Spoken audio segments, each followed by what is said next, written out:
অনর আড্ডি দেখা যায়, কোনো মানুষ করে চিনা যায় না, মাংস নাই, পেট পারা, মারছে যে দেখা যায়। আমার মামার শরীরে কিচ্ছু নাই।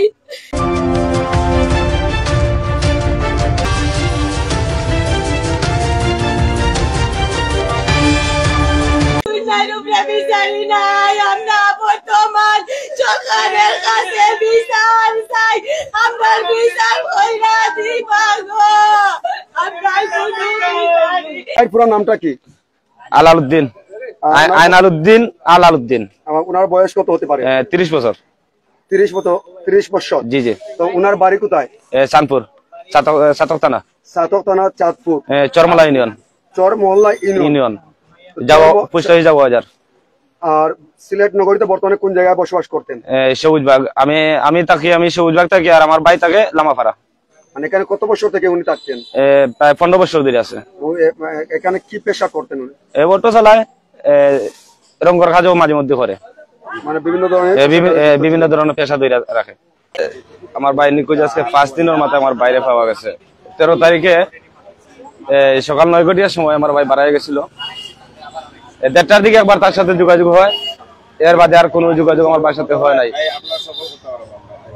নাই। রাত্রে 10টার দিকে তার সন্ধানে আমরা খুঁজাত পাড়াই তার খুঁজা পাই নাই। আস্তা রাত খুঁজার পরে আমরা সকালে হতাশ হয়ে পড়ি যে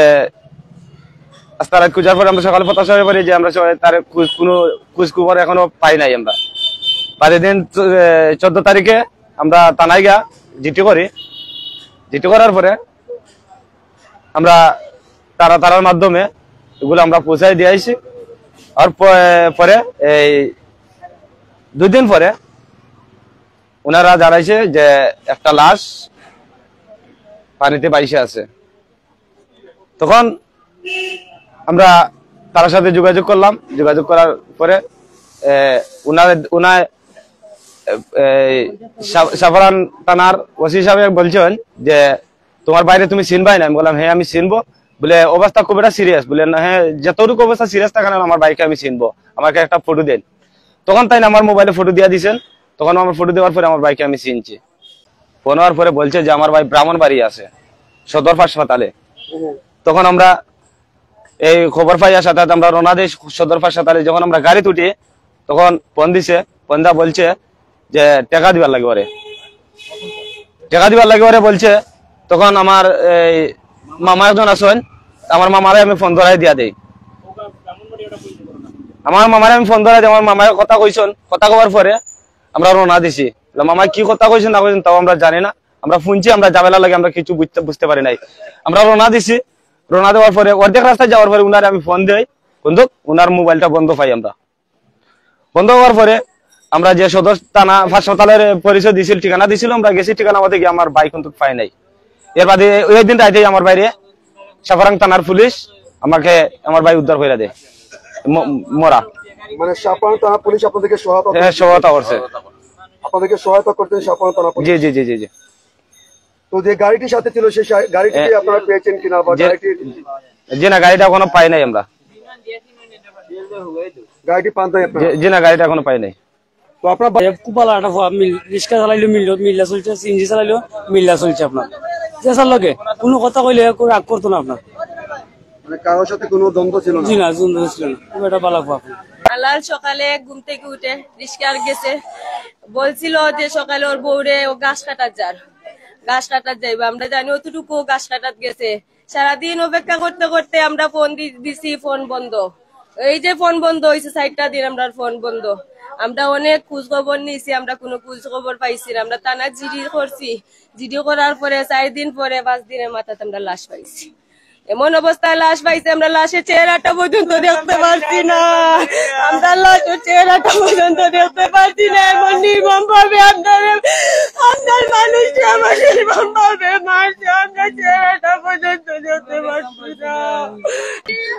এক ভাই বেবুতা ভাই, আমরা 6টা বোন। আমরা চাই আমরা সুস্থ বিচারটা আপনারা সবার গেছে বুঝছেন।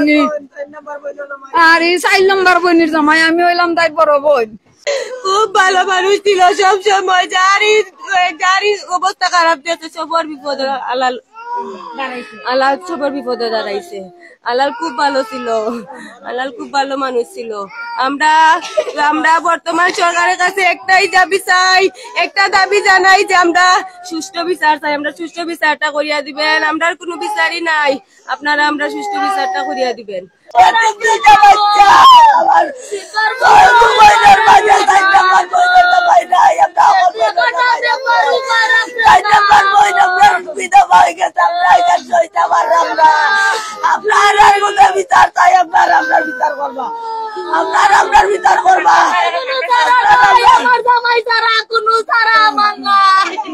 আমি আলালের যেটালি আলাল এমন ভালো মানুষ, অপর একটা মানুষ যদি কোনো ধরনের বিপদ পড়ে তার জানটাই দিলাই। ও একটা শিশু বাচ্চা 14 দিনে নাইসির ভিতরে রয়েছে, তার বাপ রাইত রয়েছে না, কিন্তু আলালে রাইত উজাগরি করছে, বাচ্চারে ভোর দিছে রাইতর রাইত। আলালের অবদান ও বাচ্চা বাঁচিতে আল্লাহ বাঁচাইয়া দিয়া গেছেন। আলাল এমন ভালো মানুষ আছিল, ইলা ভালো মানুষ জগত নাই। আমরা তার বিচার চাই। 2টা বাচ্চা থেকে গাইরা নিতে আমার বোনকে অল্প বয়সে বিধবা বানাইছে, এমন ভাবে মারছে কোয়া জান না, এমন ভাবে মারছে। ইলা ভাই দেখতে পারছি না আমরা। বিচার চাই আপনারা। আপনাদের কোনো সন্দেহ রয়েছে কিনা কারোর প্রতি?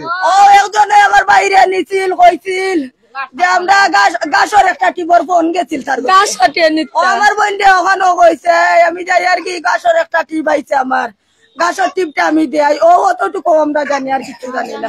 300 টাকা দিব, আমি টিপ দিতাম। ও গেছন যে আর ফিরে আইছন না গো। আমি আজকে এই দরবার থাকি আমার জোর আমার জায়গায় জায়গায় লইয়া ডাক্তারি করাই না গো। আমার কইয়া গেছন তুমি গরম পানি দিয়ে গোসল করো, আমি তোমার পরীক্ষা দিব গো। আমার পরীক্ষার খোলাইতে পারছন না গো। আমার কইয়া গেছন যে চালাকান আমি ভাত খাইবো গো। নাই চুল নাই, অত লম্বা লম্বা চুল, আমার মামার শোকর চুল, একটা চুল নাই। এমন বাটে মারছে, কিচ্ছু নাই আমার মামার শরীর। আপনারা আমরা খালি বিচার চাই, আর বিচার চাই, আর কিচ্ছু চাই না। করা নাই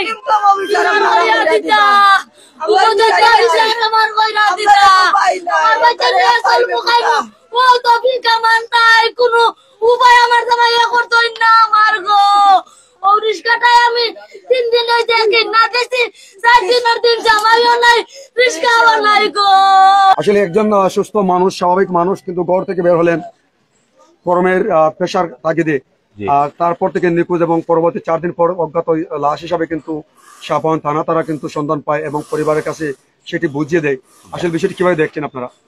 আমরা টাইম খুব মর্মান্তিক ঘটনা বোঝা যাইতেছে। এটা খুব নিরীহ মানুষেরা খুব কষ্ট করে, আপনার দিন মজুর মানুষ, এই পেটের তাগিদে বাড়িয়া গেছিল, আর পরে জীবন নিয়ে আর ফিরে আসা হয় নাই। এই আমার কারণে টমটম চালাইছে, সেদিন না পারো আমরা যে মানুষ ভালো আসলে কেউ কোনো মায়ের ডাঙ্গা আসলে না, কোনো বেদনা ছিল না, কেউ কোনো বেদনা করতো না। এমন কাজটা যে করছে আমরা তার সুস্থ বিচার চাই, এটাই আমরা যে আহ্বান আর আমরা সুস্থ বিচার চাই। এটা মর্মান্তিক ভাবে একটা হত্যাকাণ্ড হয়েছে, বুঝছেন। এটা যে কোনো সূত্রে হোক, যে কোনো শত্রুতার কারণে হোক ওকে হত্যা করা হয়েছে, এটা আমরা দৃষ্টান্তমূলক শাস্তি চাই।